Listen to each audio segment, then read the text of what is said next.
তুষারও নেই, তবু ঘরের উঠোনেই যেন জমে উঠেছে শীতের আমেজ। ফিলিপাইনের রাজধানী ম্যানিলায় এক পরিবারের বাড়ি রূপ নিয়েছে একেবারে উইন্টার ওয়ান্ডারল্যান্ডে। হাজারো ক্রিসমাস লাইট, সান্তা ক্লজের সাজসজ্জা আর সাবান বুদবুদের তৈরি কৃত্রিম তুষার, সব মিলিয়ে শিশুদের জন্য এটি যেন এক স্বপ্নের দুনিয়া।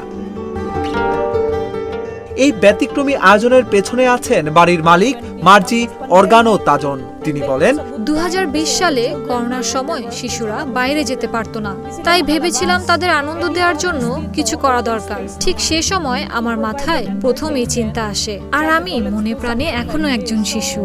বাচ্চাদের হাসি দেখলে আমার ভীষণ আনন্দ হয়।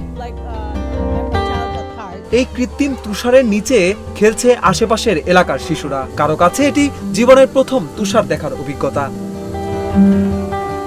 এলাকার বাসিন্দা লুজ তাবোরা জানান, আমাদের নাতি কখনো দেশের বাইরে যায়নি, তাই এই তুষার দেখে ও খুবই খুশি। ওকে খুশি দেখলে আমারও মন ভরে যায়।